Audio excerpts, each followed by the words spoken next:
There are three ways that you can prove triangles are similar. One is angle-angle similarity, and then the other two are side-side-side similarity and side-angle-side similarity. So looking at angle-angle similarity, this is just stating if two angles of one triangle are congruent. Remember the congruency symbol. To two angles of another triangle, then the triangles are similar. Remember, angles have to always be congruent in order for the shapes to be similar. So, for instance, if angle D and A are congruent, and B and E are congruent, then the triangles have to be similar by angle-angle. Here's why. A triangle equals 180 degrees. So if I know what these two are, that these two are the same, that tells me that C and F have to be congruent.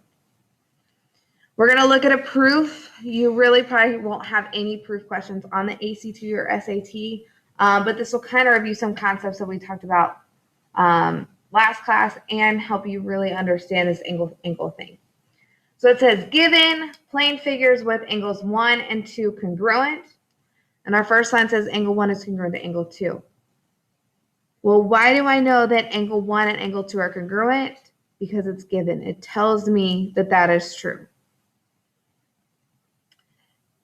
Then it says angles 3 and angle 4 are congruent. Well, I have to figure out why this is true, but I can look here, and this goes back to what we talked about last class.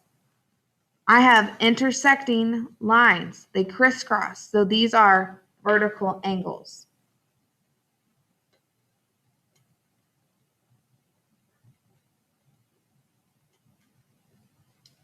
So now I have two sets of congruent angles.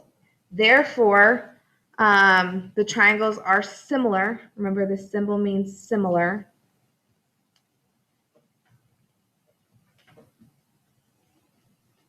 By angle-angle similarity. There's two other ways that triangles can be similar. One is side-side-side similarity. If the three sides of one triangle are proportional to the three sides of another triangle, then the triangles are similar. So let's note up here, angles are congruent, sides have to be proportional.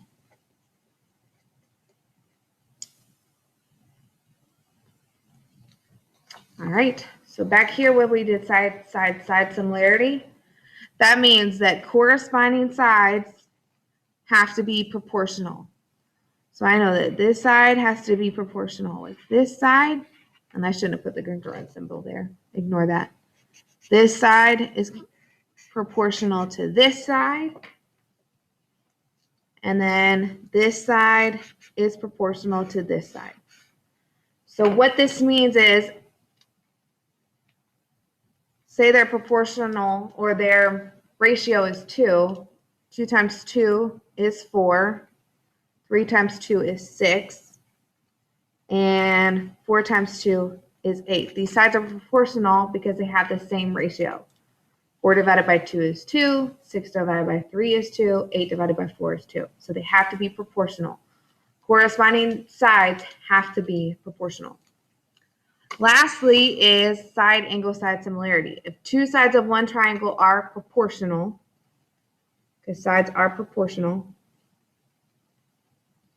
to two sides of another triangle, then their included angle, meaning it's got to be in between the two sides, angles are congruent. Then the triangles are similar. So what this means, I have two sides proportional, and then their included angle, that's the one that's connecting those two sides, has to be congruent. So two sides are proportional where their connecting angle is congruent. So we're going to look at two examples. The best way to solve a problem like this is to separate your triangles. We have a small one And then we have a big one.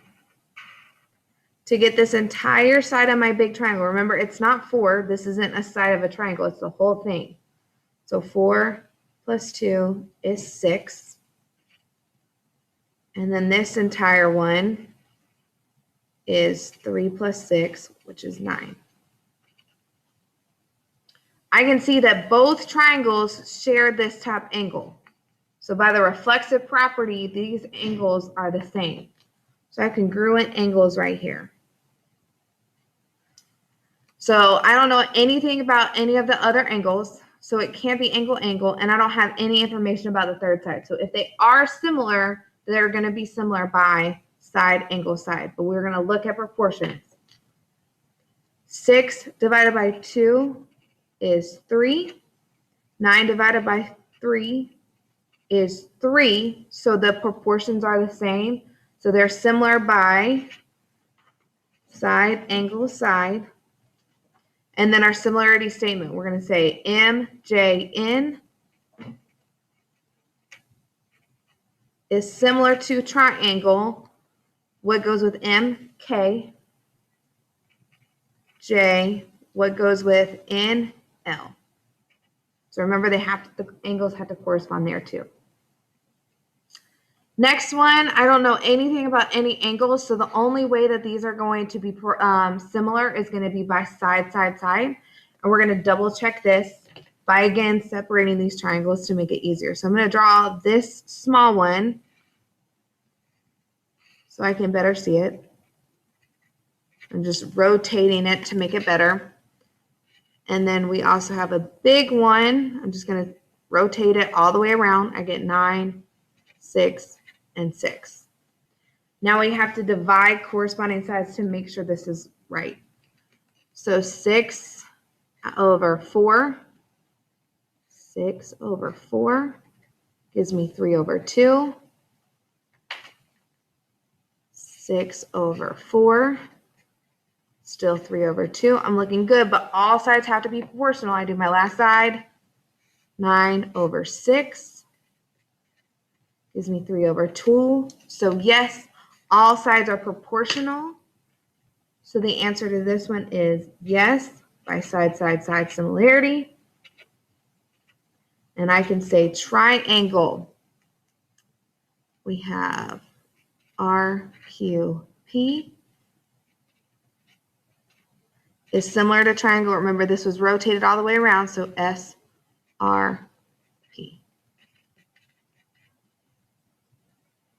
So now we're going to do some ACT prep questions straight from the ACT test prep book that we have been using. I know it's kind of hard to see the questions. That's why you have your own copy. Okay, so on this first problem, and some of this we didn't talk about in the notes, but we're going to talk about it here. I'm going to use these questions to guide us. It says, in the figure below, DE is parallel to AC. So these are parallel. Remember, those little arrows show us that these are parallel. If DF is congruent to DE and is congruent to FE, then what is the measurement of DAB? Well, if these are parallel, because remember, I have all these transversals, that means that these are corresponding angles. If all sides are congruent, then all angles have to be congruent, and a triangle equals 180, so we just divide 180 by 3, and we get 60 degrees. And because they're corresponding, this goes back to what we talked about last class with parallel lines and a transversal. These are corresponding, so if this angle is 60, this angle is also 60. All right, now let's look at number 2. So right down here. In an isosceles triangle, so I'm going to draw an isosceles triangle. Remember, an isosceles triangle, I'm going to write this down here.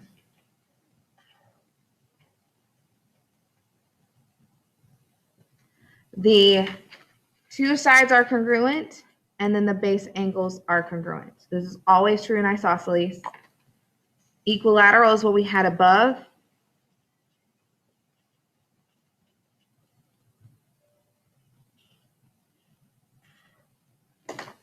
all sides are congruent, and all angles are congruent. And the angles will always equal 60 degrees. So back on this problem, it says in the isosceles triangle, ABC, AB and BC are congruent. So if I make triangle A, B, C, AB and BC are congruent, I know based on the properties of an isosceles triangle, I know now A and C have to be congruent because if the sides are congruent, base angles are congruent. It says CAB, remember CAB, if you have to highlight it to find the angle, do that, is 27. What is the measurement of ABC? So this is what we're trying to find. Well, I know if these are congruent, if this angle is 27, C is also 27. And then all I have to do now is subtract from 180 because a triangle is always 180. So 180 minus 27 gives me 126. And that's my answer. Now to number 3. If the measure of the angles of a triangle are in, trying to read this, the ratio of 2, 3, 7. So it says the ratio of 2, 3, 7, if you're having trouble seeing that. It says, what's the measure of the largest angle? So to me, so here's part of the issue with ACT. I can teach you this stuff all day. Some of this is just problem solving, and you have to figure out how to get there. They want to see what's your knowledge and how can you use that knowledge. So for me, I think about if I have a triangle and the ratio is 2, 3, 7, let me figure out what each piece is. So I'm going to add all these ratios to find out how much I have. I have 12. I have 12 pieces. A triangle is 180 degrees, and I'm going to divide by 12. So I know that in these ratios, it's going to be 15 degrees. This says, what is the measure of the largest angle? So I know 15 is not going to be my answer. I can already eliminate that. My largest angle has a ratio of 7 to the other sides. All I have to do is multiply 7 times 15, which gives me 105. Best way I can think to show you